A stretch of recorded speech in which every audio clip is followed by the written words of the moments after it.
So let's start from where we left last time, and that's what we have is this thing. So if you remember, or if you have attended last session, so you must be remembering that last time what we did is we learned some basics of object-oriented programming. Not exactly learn, we just try to revise. So that was abstraction, inheritance, polymorphism, and today we are going to look into some details of your encapsulation.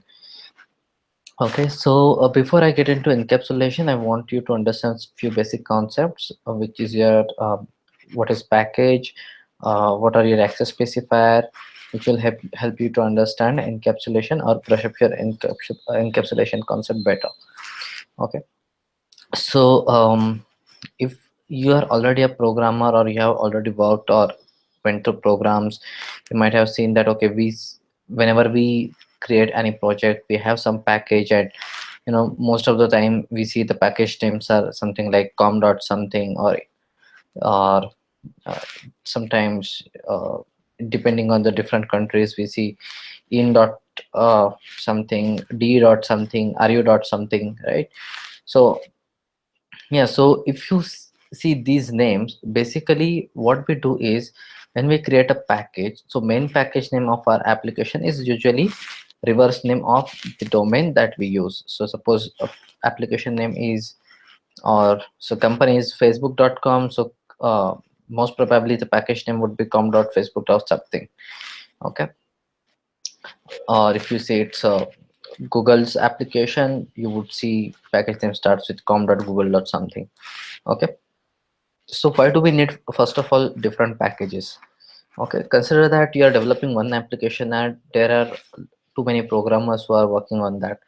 Okay, and you have different functionalities, so it's essentially required that whenever you structure your application, you are trying to build some functionalities, and there are a lot of functionalities, and so we need to segregate all these classes what we are going to write. Okay, it's not like you have just one folder in which you are going to dump all the classes, right? So whenever you are looking at your application, so you see, for example, this one I have created a lot of different packages because say I want to just talk about the concurrency in Java. I know that okay, all the samples whatever I have created are structured inside this particular package. So while I'm searching for something or I'm looking for something and I'm structuring something, then it becomes very easy. Even while development, what happens is, you know, even by mistake, it shouldn't happen that one programmer mistakenly used some particular class which he was not supposed to use from some other module, right? So for this basic purpose, we have different packages.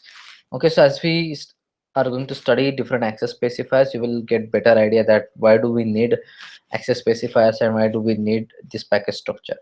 Okay, so consider that there is an application, okay, and it's for big industry, and you have say you have production module, say you're developing for say e-commerce. Okay, so you have say uh, different orders, different return policies, so you have a package called as a returns. Okay, and so what you're trying to do here is, say there are two three programmers who are working on say orders, two three programmers who are working on say returns. Okay, now in this case what happens is, suppose someone who is working into say orders module, right, and he needs to create some particular utility. So now what is going to happen is that he has, suppose he creates a certain utility class for its uh, functioning of that orders module. Okay, now someone who is working on the returns module, that program also would need some kind of a utility class. Okay, but now it shouldn't happen that someone who is working into orders start using some utility class into returns. Okay, even though the class name is same, maybe even the your method name is same, it's quite possible that functionality inside those methods or those functions could be completely different, right? And you surely don't want to end up with wrong results in your application. Okay, So that's one part. Okay, so let's look at a very simple example. Okay, so many times what we do is we create some application or we create some particular classes. Okay, say we are creating a library. Okay, so what is going to happen is once you write your code, you compile your code, probably you're going to create a jar file and you're going to give this jar file to someone, uh, a, a third party company. Okay, now for say security purpose or say um, for correct usage of your library, you might want to expose certain classes, and at the same time you might want to, you maybe you don't want to expose certain classes, right? Now what would happen is you expect that by not exposing those certain classes, you are making sure that whatever is required to run that particular application or to make that library function properly, all those things are required things you are exposing. But apart from that, if someone is trying to use something else, they might end up uh, using that library incorrectly, because there are a lot of classes which you have written for functioning of that library and not for the not for someone who is going to use that library, right? So you don't want them to access certain part of your library or code directly, right? So in such cases you want to have certain classes in your library but you don't want to expose them. Okay, same goes with methods in particular class or variables in particular class. So whatever code you're writing, it's not necessary that you want to expose all the code that you write. It's not just about security but just to make sure that by using that, the other programmer or the other person who is going to use that might use it incorrectly. Okay, so how do we handle this situation? So all the classes or methods which you want to expose to third party programmer or outside that particular class or outside your library, right? All such things we make them as public. So at name suggests that is publicly available. So when if you say your class has access modifier as public, that means that class would be available to anyone outside that application, okay, or in any package or in any class. Okay, so once we say that we have a class or a variable or a method which is public, that means is publicly available, it's available to everyone. Okay, now to understand concept of your other modifiers which are your protected, private and default, let's consider some particular example. Okay, so consider that um, suppose I have a package called as say production, and say I have a package called as a manufacturer. Okay, so I can say I have a com.test.production, I have say com.test.manufacturer. Okay, now it's quite possible that in say production package I have say classes set a b c d. Okay, and I have uh, another package which is a manufacturer package, and I have there also I have some particular classes. Okay, so now it's quite possible that in both the packages I have created a class with name say util. Okay, but what I want is utilities of productions are different, utilities of manufacturing are different. Okay, so utility of production should not be used in manufacturing, and utilities in manufacturing shouldn't be used in production. Okay, so what I can do is I can just make those classes as default classes. So if you see, default class is something like this where you don't have to specify a particular access specifier. So when you don't specify anything, that is considered as your default class. Okay, so visibility of this particular class is only within that particular package. Okay, so if say I have this HR manager class and I have this default class, right? Suppose I try to create an object of class default inside my HR manager class, Java wouldn't be able to recognize that. Okay, so I say control space, but see whatever options I am getting is I'm not getting any option which says that this particular default class is available. That means the visibility or accessibility of that particular class is limited to the particular package in which I have declared that. Okay, Now similar to your default access specifier, now you let's see some other access specifier which is okay. So let's talk about your uh, protected class. Okay, to give you an example, consider that uh, there is a building. Okay, and there are a lot of families which are staying in that particular building. Okay, now consider in every apartment in that particular building there is a father and there is a child. Okay, now father is earning person, he's getting salary, and some part of salary he's paying, giving to his son as a pocket money. Okay, now what do you expect logically? There are so many families, and in every family there is a father and son.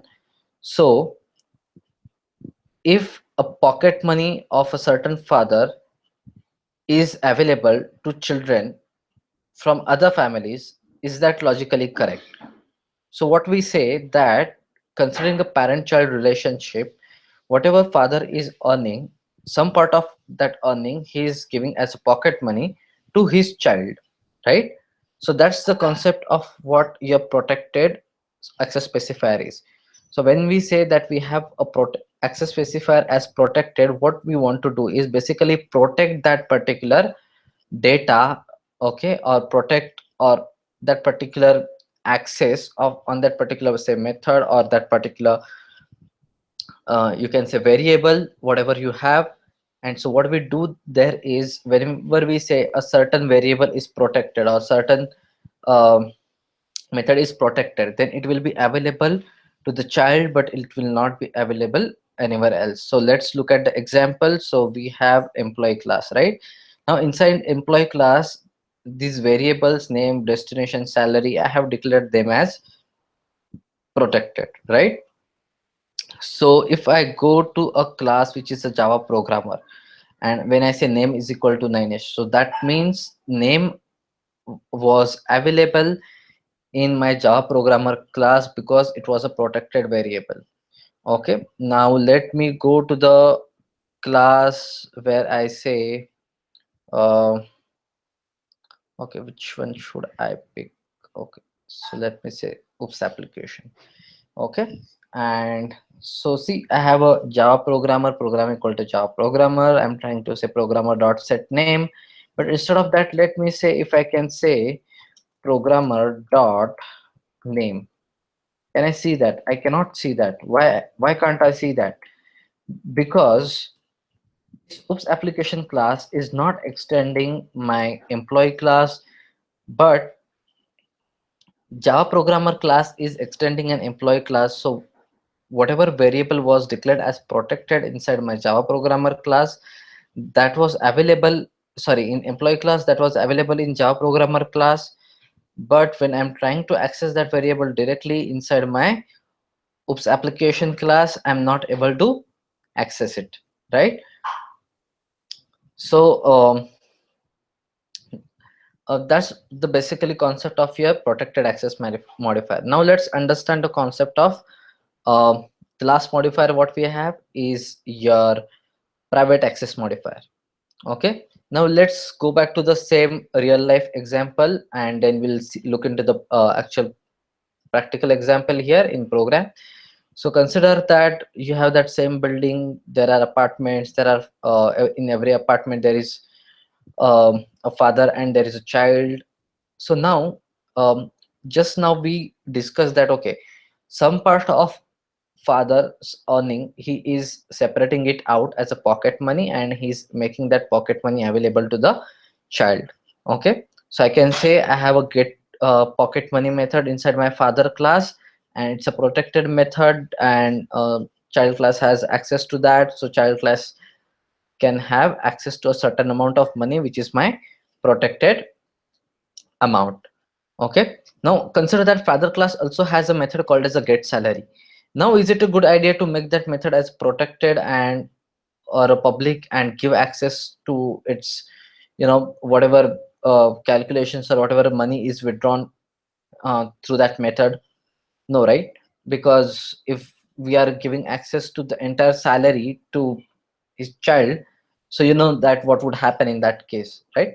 So what we do in such cases is, okay, I can say that okay, salary is something which father, he doesn't want to have the complete access to anyone else. So we can say that okay, that particular thing is a private property of that particular class. The father class doesn't want to give access of that particular method or that particular variable which is considered as a private variable or a private property of that particular class, right? So this is how we even define your private class. So say if I am talking about a certain class is a private class, or a certain variable or a method as a private, that means access of that particular class, variable or method is limited to the class inside which it is enclosed. Okay, if I'm trying to create an x object of this particular class outside this wrapper, okay, anywhere else I'm trying to access anything which is private outside that class, Java will give me compilation error saying that okay, this particular variable is private, this particular method is private, or this particular class is private, so you're not allowed to access it outside this particular class. Okay, so so many times what happens is we deliberately want to create different variables which are say class variables, but these are required for functioning of that particular class, or we need to protect them as they are some secured variables or secured methods, and we really don't want to expose them for different reasons, right? So that's the reason that we want to make them private, right? So now how do we make sure that how do we give access of all such things outside that particular class? So that's basically is the concept of your encapsulation. So encapsulation is nothing but hiding your private data members or your uh, member functions, which are your fields or your methods.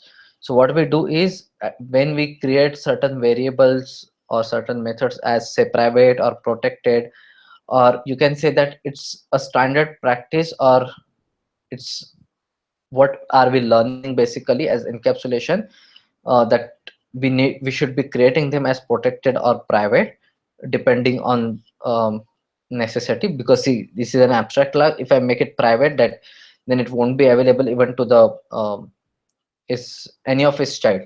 So probably in such cases we can make them protected. But if I'm declaring something in say Java programmer, which is not an abstract class, then I must be interested in making them making that variable as private. Okay, and then what we do is we create get and set method around those variables. So if you see here that we have a salary, so we created a set salary, we created get salary, we created get name, set name. So if you look at this particular method, suppose I don't have a set name method. Okay, so what would happen is there is a way to read this name, but not, there is no way to write this name, right? So by making these get and set methods available, I can decide that okay, if I want to give only read access or write access or both.